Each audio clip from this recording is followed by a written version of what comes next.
Hi, it's Louise at Spiral Bright Insight. I'm here to talk to you about the new moon in Pisces, which is happening at the end of February. Now, if you are new to my channel, I'm a galactic and intuitive astrologer. And what I try to do with the content that I share is bring through some insight with regards to the more traditional astrology, but also weave in some of the galactic and cosmic energies that are also showing up in the chart. So we are working with the new moon in Pisces, and straight away there are some quite striking things to make a note of. So new moon is on the 28th of February for us in the UK and anybody who is ahead of us in terms of time, but it is also going to be on the 27th of February if you are sort of behind GMT. So taking place at 0 or 12:44 a.m. So first sort of thing in the morning on the 28th, the final day of the month. And this is another moon in a series of moons that is at 9 degrees. So 9 degrees, 40 minutes of Pisces. The sun and the moon are meeting at that exact point. Now, we've been talking about this 9 degrees and the number nine for a number of months because this is a series of moons that are all happening at 9 degrees. And of course, when we're working with the new moon energy, we are very much inviting something new in. This is a new seed being sown. Something new is coming into fruition, is being birthed, but we are at the beginning of the cycle, so we can't quite see what it is or what it looks like yet. And we're effectively in the dark of the moon. But because we're working with the number nine, we're in now universal year number nine. We also have the snake energy because the Chinese year of the snake is working with us as a backdrop. So, there is a real focus on endings coming through. And of course, Pisces is the final sign of the zodiac. When you get to Pisces, you've made it the whole way round the astrological wheel. You've worked through all the signs of the zodiac. You've got all the experience now almost behind you, and you are getting ready to let go, to release, to complete something in order that you can start the cycle again and move round into Aries.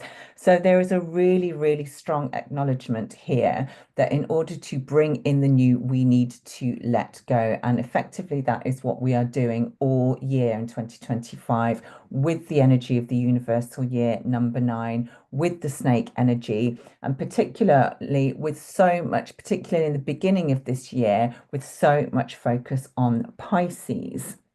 So this is also significant because it is the final new moon before we move into eclipse season. So March is going to be eclipse season for us. We have got two eclipses taking place in March, along with some other quite significant astrological events. So March is big in terms of energy, but this is almost making sure that we have got everything sort of tied up, all our loose ends are sort of dealt with before we move into this what is potentially quite a chaotic time, because eclipses always create sort of sudden unexpected events and bring in energies that are designed to shake us out of where we might have become stuck. So Pisces is the star of the show at this new moon. We have Ceres now at one degrees of Pisces, Moon and Sun at 9 degrees.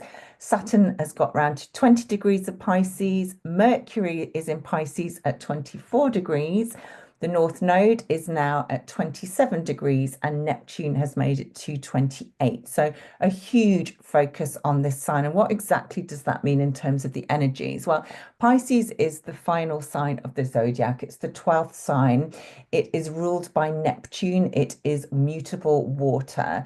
So when we're working with Pisces, we are stepping beyond the realm of the tangible, beyond the physical experience, beyond the physical vessel, almost stepping into a world where we are much more in tune with our higher self, with our soul, with sort of the unseen, sort of those realms, those dimensions that you can't necessarily access from a third dimensional perspective. So this is an energy very much of release, of completion, of surrender, of dissolving, of letting go. There's a real sort of sense of melting and dissolving form here. Pisces is formless. Pisces is boundless. It is very hard to create a sense of structure when we have strong Pisces. The energies are very mystical, very fantastical, very imaginative, lots of illusion, lots of creativity, lots of flux, lots of movement. You know, when we are working with Pisces, we are stepping into a state of being at one with all that is. So that is very much in terms of being at one with everybody that we stand alongside. You know, this is very much a focus on unity consciousness, but also at one with a higher being, a higher energy, a higher source. So Pisces requires us to have faith because we can't always see or touch or connect sort of physically with what it is that we are working with, but we have to have the faith that there is so much more that we can see and touch. So, you know, with this new moon, there's a really strong sense of being out to sea. And I've talked about this before, especially with the North Node, Neptune, Saturn, Mercury all here as well. Very much having to just surrender to the cosmic tides, you know, to this ebb and flow, and sort of acknowledging that everything is shifting. There is nothing that we can necessarily really fixate on at this time because we are having to work with this really strong water, with the tides, the cosmic currents.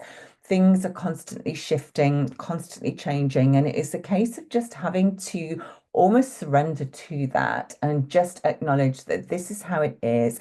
This is a transit. You know, we are not always going to be in this state, but in particular, with the South Node in Virgo, you know, we are having to let go of the need to make sense of everything, to have a plan, to know what is going on. This is about just letting go. You know, I've talked about this energy a lot of late. You know, it is a time when things are likely to feel very weird. We're having to let go of linear time. We may be experiencing timeline jumps. We may be experiencing glitches in the matrix, things that happen that you just like, actually, did that just happen? You know, that kind of like, you know, it's really hard to make sense of anything. And that is the whole point. We are not meant to make sense of anything at this time, not when we are working with this amazing, beautiful, mystical, sensitive, formless energy. So Pisces is represented by two fishes, and effectively they are swimming against against one another. They're going in different directions, but there is a connection between them. So again, with Pisces, you know, there is this understanding that Pisces is the bridge between the physical and the spiritual. We are at this point where we are letting go. We are stepping into this huge void. There's also an acknowledgement, because the fishes are swimming in different directions, that, you know, we have to work with the yin and the yang, with the light and the dark, with the shadow, with opposing forces in order to come into a state of wholeness. And effectively, as we work around the wheel, especially working with the integrating, you know, the opposing energies of each sign, this is effectively what we are trying to get to a state and a sense of wholeness. And Pisces ultimately is the final step in that journey. So we may be feeling confused. There may be even stronger levels of illusion, confusion, deceit at this time if we sort of step into the lower expression of Pisces. But it's also a time to really capture and engage with your ability to visualize what you want to create, particularly with the Pisces new moon. So use your imagination, use your creative skills, you know, really attach to that vision of what it is that you want to bring in, and then trust, almost surrender, hand it over to the universe and just say, right, this is what I need, this is what I want. Please, you know, just get it sorted. And I know that sounds quite easy and quite trite in a way, but this is very much the energy that we are working with. So let's have a look at the chart. And as you can see here, we have got the moon and the sun together at 9 degrees, 40 minutes. So I'm just going to point out a few key themes that are speaking to me in this chart. What is really interesting is that we have the moon and the sun are in a trine to this body, cosmic body up here, which is Atlantis. And Atlantis is at 10 degrees of Scorpio.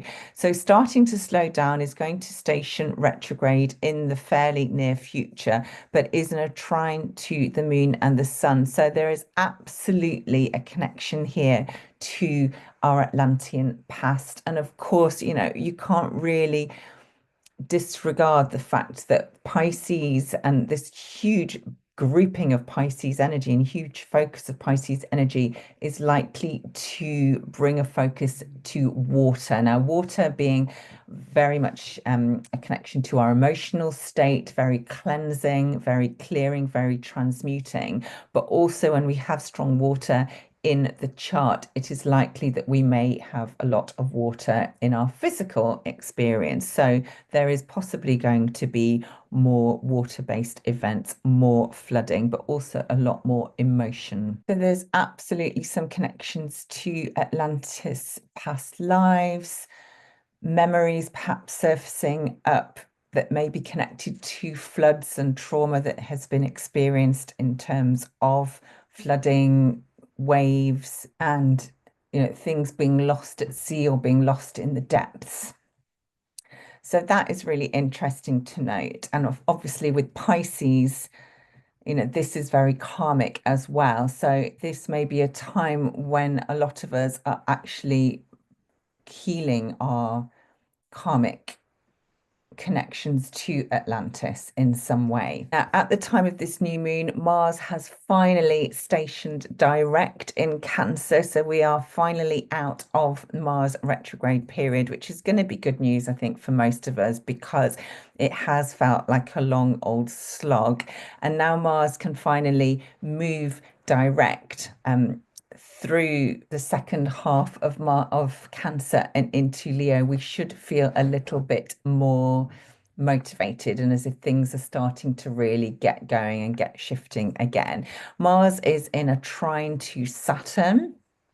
So this is really beautiful because Saturn is giving this support to Mars. And I do feel with Mars in Cancer that, we are able to call on a much deeper level of emotional intelligence now as we move forward.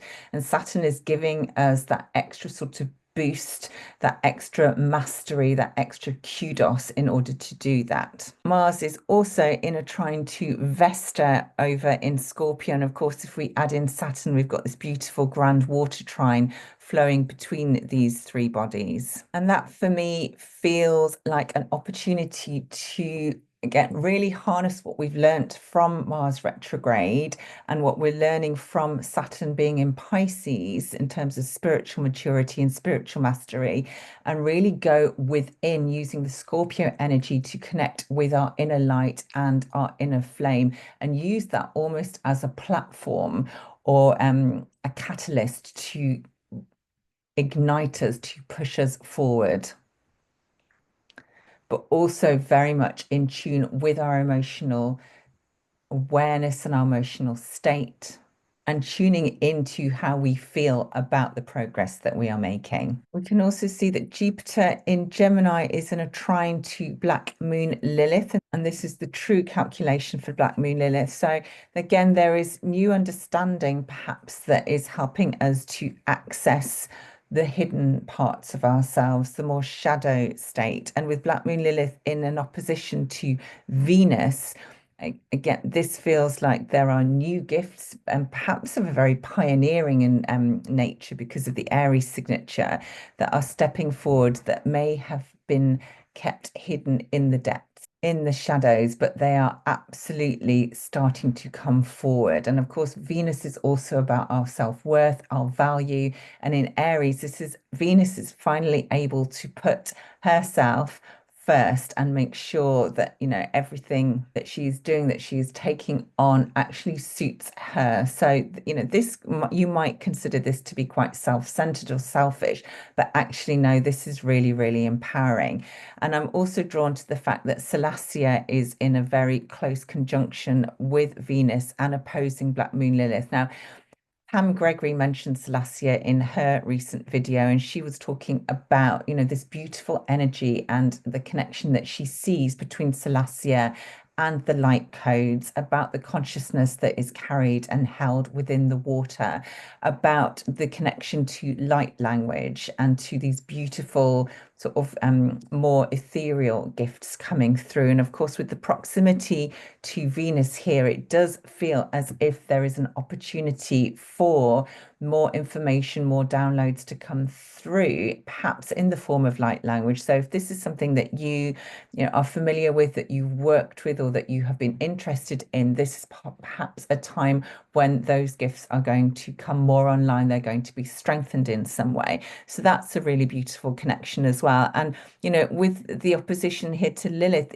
this might be something that you have felt maybe ashamed of, or that you have been shamed for in your past, something that you've had to keep hidden, but actually it is getting stronger. The pull, the calling to step into more of you and to embrace these beautiful gifts is becoming louder and much, much harder to ignore. And that's certainly something that I'm finding as my light language is starting to really push through. So that's a really, really beautiful connection. And I'm also really drawn to the fact that the Sphinx here at 26 degrees of Sagittarius is in a square to the nodal axis. So, Pisces is, at the end of the day, also a sign that relates to secrets, to all that is hidden.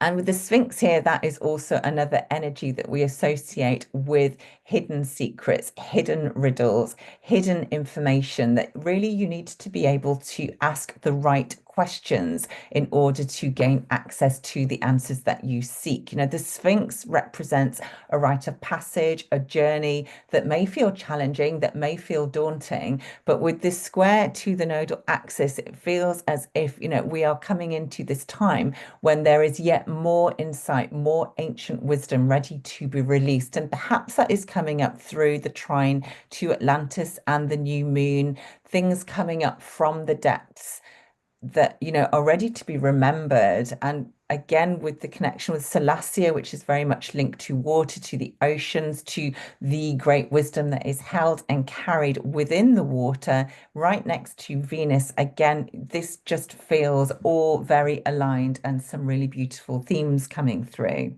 I also love the fact that, and I'm just going to slightly dip into the galactic astrology now, that Salacia and Venus are in a wider trine to Cancri, which is one of the stars in galactic astrology that we associate with the diamond codes and with diamond light codes and diamond frequency.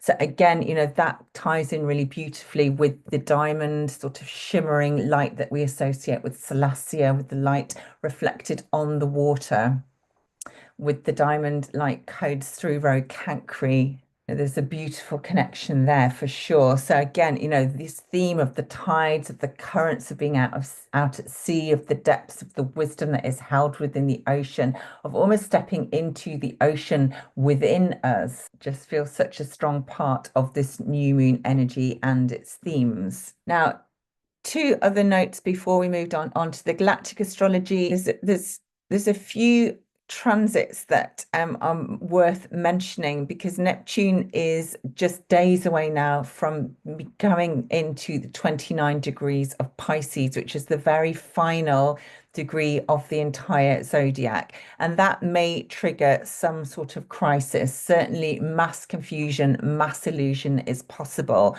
with Neptune at the 29-degree point. And we also have Venus is about to station retrograde on the 2nd of March. So just a couple of days after this new moon, Venus is going to go retrograde and move back into Pisces. So again, there's some really beautiful sort of energy in terms of endings. There's been a new beginning with Venus moving into Aries, but she's now coming back to make sure that she has finished all the work she needs to do at the end of the wheel, and to make sure that everything is complete before we can welcome in the new. And of course, Mercury is going to follow suit, because Mercury will go into Aries as well. And then when Mercury stations retrograde towards the end of March, he is also going to go back into Pisces. So there is this real sort of, moving into the new, and then moving back, just to make sure that we have done everything that we need to do. Because when Neptune moves into 0 degrees of Aries at the end of March, again, this is a huge shift, and a really one that we are going to feel very, very strongly. And I'm sure lots of astrologers will be talking about the energy and the significance of Neptune in Aries. And of course, don't forget that Saturn is going to follow suit as well. So 0 degrees, 29 degrees of Pisces and 0 of Aries are really, really powerful points in the zodiac for all of this year, effectively. Okay, but let's just quickly talk about some of the galactic energies, because it's always really interesting to see how the cosmic bodies are showing up in the chart. And there's some really interesting sort of influences here. I just want to pause briefly to remind you to like the video if you're finding value in what I am sharing. Subscribe if you're not already done so. It doesn't cost you anything to do either. And if you do find value in my work, these videos are my passion. I absolutely love coming on and sharing the insight and the wisdom and everything that I am learning, but they do take a lot of time to plan, to film, to edit, create, and produce, and to upload and ultimately share. So if you're finding value in my content and you would like to make a contribution, I do have a super thanks button on here now. And I also have a PayPal address, which you can find in the description below. So thank you so much for your continued support. I really, really am grateful. Yeah.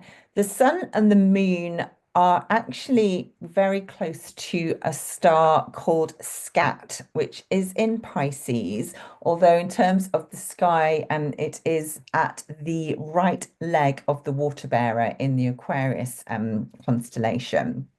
So this is, it's in Aquarius, although it is at 8 degrees 52 minutes currently of Pisces.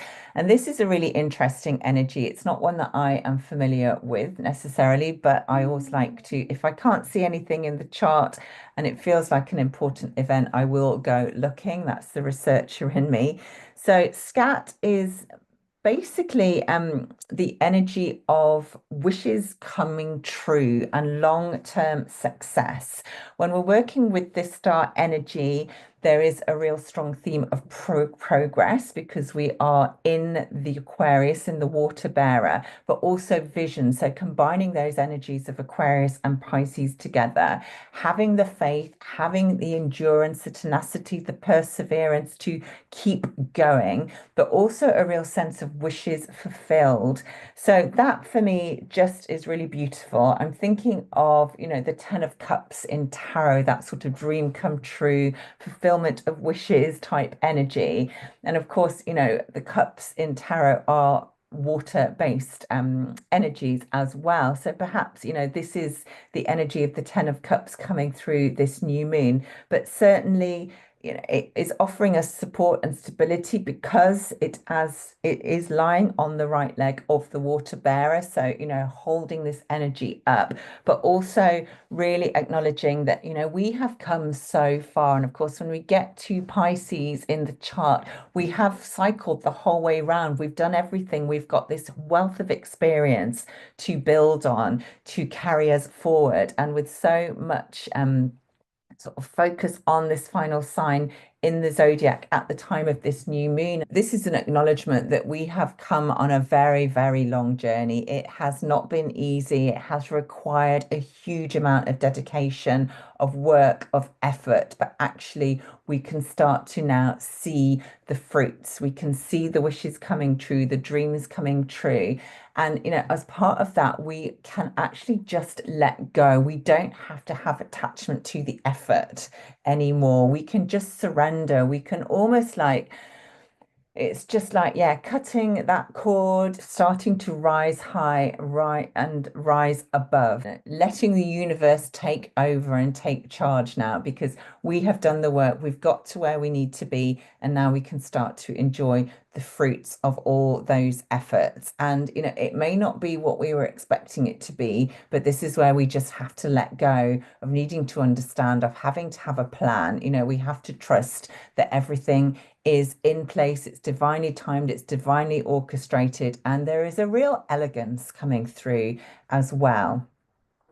So, in terms of the other connections in the chart, we have Mercury is conjunct Markab in the Pegasus constellation. So, we still have Neptune is conjunct Schiat in the Pegasus. Obviously, in the North Node is sitting between these two stars. So, we have really strong Pegasus energy still, and this has been an ongoing theme in every lunation that I've talked about.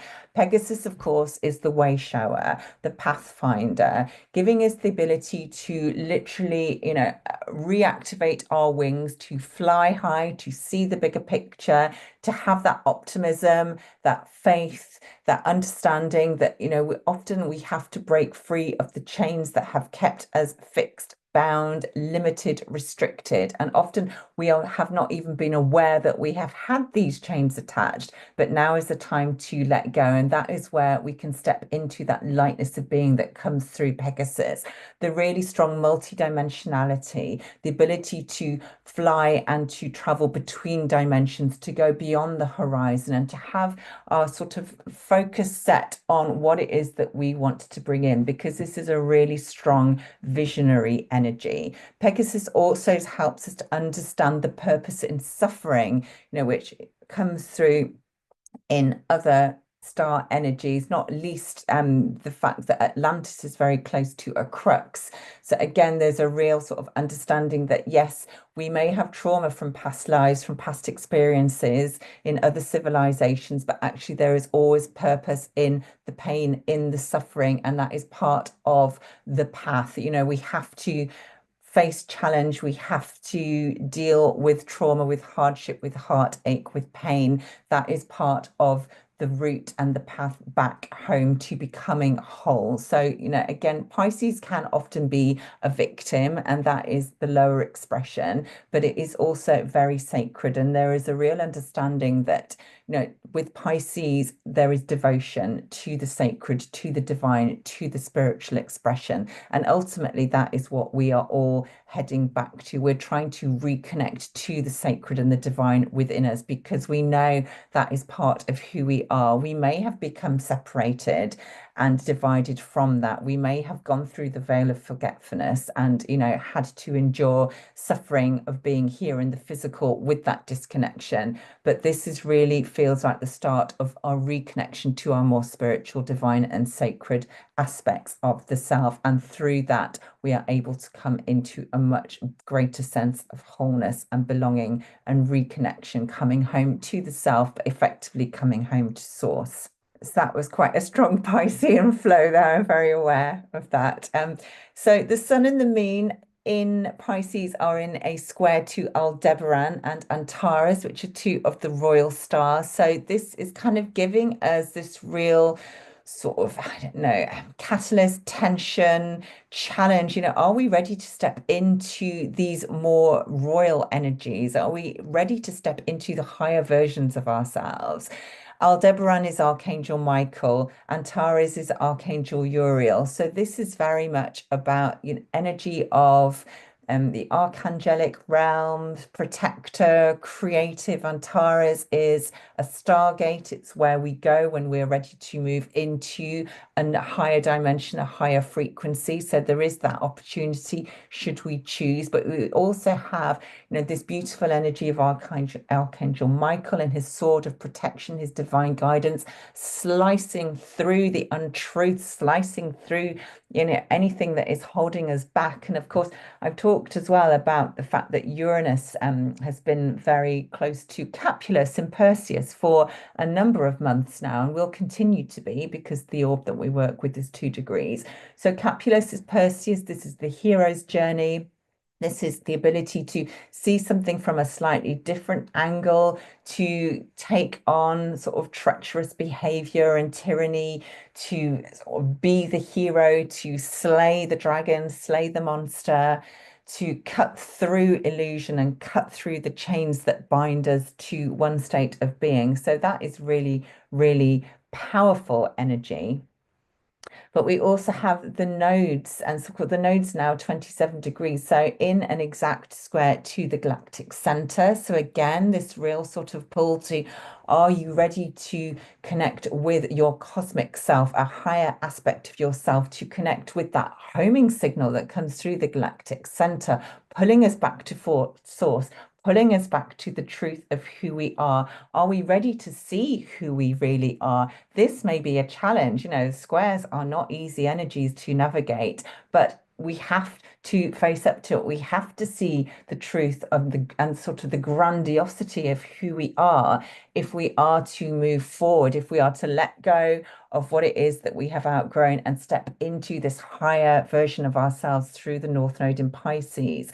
And of course, it's not just the galactic center that the nodes are squaring. There is Etemin in Draco constellation. There is Polaris in Canis Minor. There are the Orion stars, Safe and Betelgeuse or Betelgeuse. There's also a trine to Procyon in Canis Major and a trine to Alpha Centauri. So there's some really beautiful cosmic galactic frequencies coming through.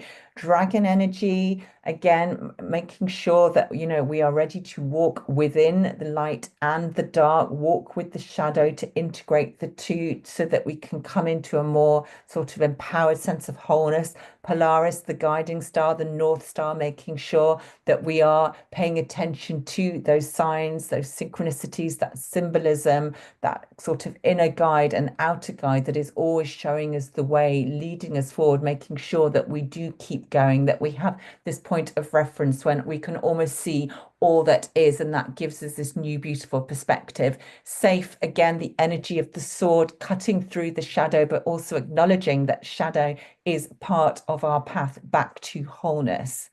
Betelgeuse for me is reminding us about the value of and the truth of regeneration, and the fact that everything is a cycle and we are constantly in this cycle. We will constantly come back to new versions of ourselves, constantly regenerate, reincarnate. The soul can never die, the light can never be put out.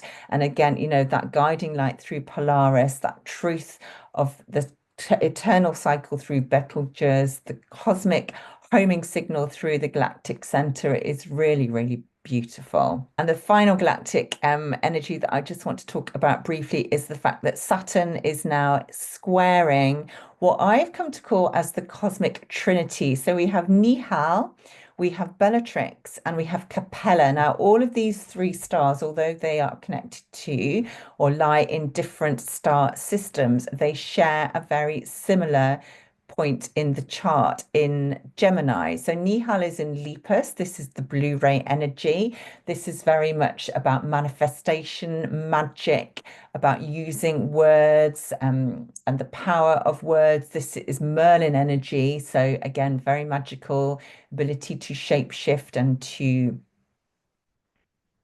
transmute lower energies and work with shadow and light. Bellatrix, very much linked to witchy energy, the power of words, the power of spells, the power of intention, but also, working with that duality and that separation consciousness that is very much associated with Orion. And then Capella in Auriga, the shepherd, the wise one, that frequency of home, that frequency of peace, a really strong guiding light. And with Capella is the chariot. So again, there is this sense, and this sort of ties back with what I was talking about just before, about someone else can now take charge. We don't have to keep slogging away. This is about just letting go and trusting that everything is falling into place. And with the charioteer, again, someone is taking the reins, or a higher power is taking the reins now. And we just have to surrender to the flow, to the cosmic currents, to the tides, and just be swept along, but knowing that we will be protected, we will be guided, and everything will work out for our greatest and highest good. So the square to Saturn here is about, this acknowledgement that with this new moon in Pisces, we have to rise above separation. We have to see that we're all connected.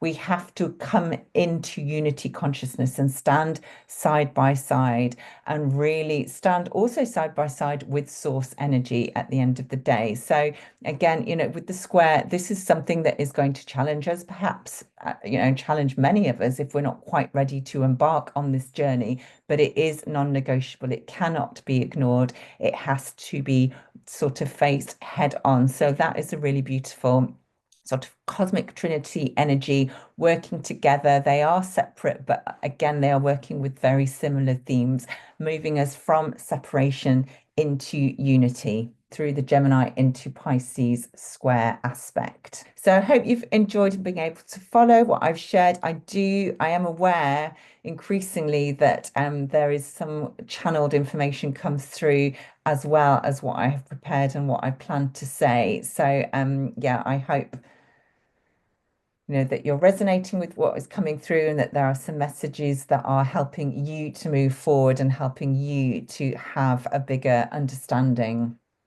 of what is going on. Because I just, cannot get away from the fact that we are moving through the most incredible times, but also some of the most challenging energetically. So it just, I think, is so beautiful to be able to do this work, to offer these insights, and to know, when I read the comments and what people are sharing, that everybody, or so many of us, are actually experiencing similar challenges and similar experiences and similar energies. So we are all walking together, even if we are, separated geographically. There's a really strong energy sort of bringing us all together, which is ultimately what the Pisces new moon is all about. So really, really powerful times. If you are not already on my mailing list, I invite you to sign up for that. I will have at least one newsletter that goes out per month. That will be on the last day of each month.